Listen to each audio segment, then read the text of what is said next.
मुझसे पूछते तो मैं आपको बताती कि ये तो कोई जोड़ ही नहीं है। आप तो जमीन और आसमान को मिलाने की बात कर रहे हैं। अम्मी यही कह रही हो? बिल्कुल यही कह रही हूँ अप्पू। आपने सोचा भी कैसे, कहाँ शहरीन और कहाँ अनस? यानी अब्बू आप चाहते हैं कि जिंदगी भर वो खुल के सांस भी ना ले सके। सारी जिंदगी उसने जिल्लत में गुजारी, अब आगे भी क्या कर रहे हैं अब्बू? कहाँ फंसाने लगे हैं उसे? मैं तो चाहती हूँ उसके लिए कोई ऐसी लड़की हो जो मोहब्बत करे उससे, सुलझी हुई, तमीजदार। ऐसी लड़की चाहती हूँ मैं उसके लिए, जो उसकी जीवन की साथी हो, उसके दुख दर्द की साथी, हमदर्द, उसकी दोस्त। कहाँ शहरीन, आप उसे कहाँ फंसाने लगे हैं? कोई जोड़ ही नहीं है अप्पू ये तो। शहरीन को तो मैं कभी अनस के लिए ना चुनूं। बदतमीज, बददिमाग, खुदसर। अबू अबू, मुझे आपसे बात करनी है। क्या हुआ शरीन? आपको पता है फूफा दादा से मेरे खिलाफ क्या बात कर रही है? कह रही है कि शहरीन बहुत मगरूर है, घमंडी है, अनस के काबिल नहीं है, और पता नहीं क्या क्या।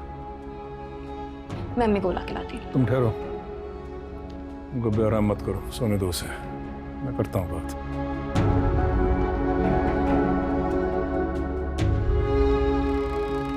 अमरीन, तुमने मेरी बेटी के लिए इस तरह के अल्फाज इस्तेमाल किए, और वो भी अनस की खातिर? मैंने ऐसा कुछ भी नहीं कहा है, और जो कहा है इसकी बेहतरी के लिए कहा है। आपने मुझे घमंडी और मगरूर मेरी बेहतरी के लिए बोला है। क्या नहीं हो?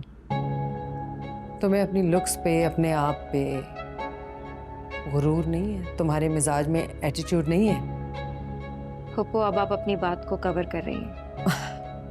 मैंने फैलाया क्या है जिसे मैं कवर करूंगी बेटा? मैं तो अब्बू को सिर्फ ये समझा रही थी कि इन दोनों के रिश्ते के बारे में सोचना सरासर हमाकत है बस। वो क्या कहते हैं, हाँ, जोड़ बिठाना चाहिए।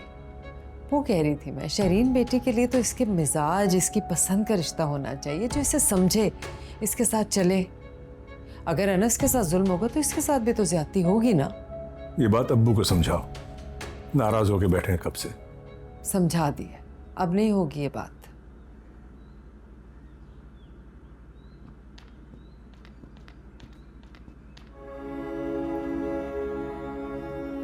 अबू मैंने कुछ गलत कहा था? क्या गलत कहा था मैंने? मियाँ बीवी का रिश्ता कनीज और आका या मलका और गुलाम का थोड़ी होता है, बराबरी का होता है। दोनों मेरे भाइयों की औलाद है, मुझे दोनों से प्यार है। मैं तो दुआ करती हूँ कि अल्लाह करे शरीन को उसकी पसंद का, जैसा वो चाहती है वैसा जीवन साथी मिले। लेकिन अब्बू, अनस को वो अपने जूते की नोक पे रखती है, फिर तो ठोकरें मारेगी। मैं ये नहीं देख सकती।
ये वॉलेट किसका है?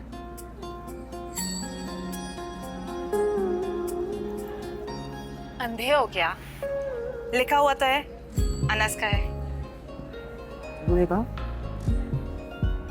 वाह यार, इतना प्यारा कहाँ से बनवाया? मुझे भी बनवाना है यार। ये बारीक फुटपाथ पे बंदा उससे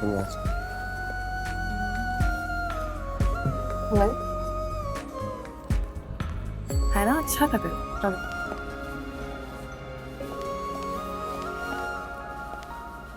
आपसे हम क्या कहें, आप सब है जानते जानते, सब है जानते।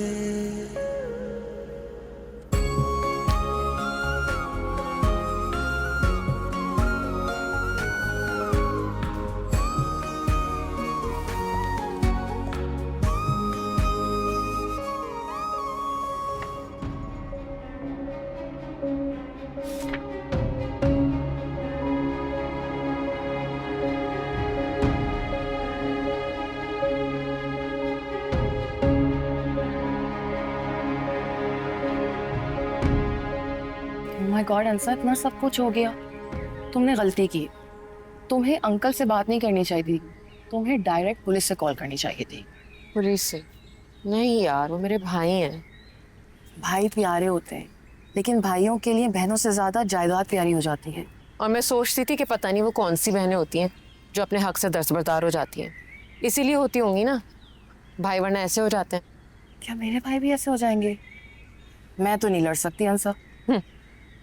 और मेरी भाभी साहिबा को देखो क्या फरमाती हैं कि जिन बहनों को अपने भाई से मोहब्बत होती है ना, वो अपना हिस्सा छोड़ देती हैं। अरे मैं कैसे छोड़ दूं यार, मेरे पास है ही क्या। भाई अपना काम करते हैं, उनकी इन्वेस्टमेंट्स हैं, उनका बैंक बैलेंस है, और ये जायदाद का हिस्सा नहीं है। ये अब्बू की तरफ से मुझे गिफ्ट दिया गया है, और कोई ऐसे किसी का गिफ्ट छीनता है क्या? मुझे तो तुम्हारे लिए फिक्र हो रही है अंसा। तुम ऐसा करो, तुम मेरे घर चलो, मेरे साथ रहो। हाँ, तो यही तो मेरी भाभी चाहती हैं कि मैं कहीं चली जाऊं। उनका ये ख्वाब मैं कभी पूरा नहीं होने दूं।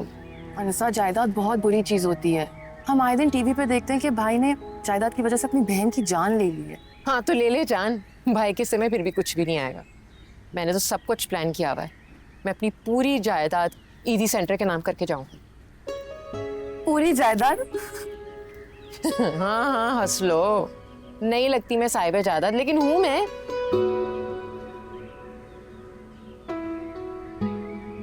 सुनो, शॉपिंग पे चले? शॉपिंग?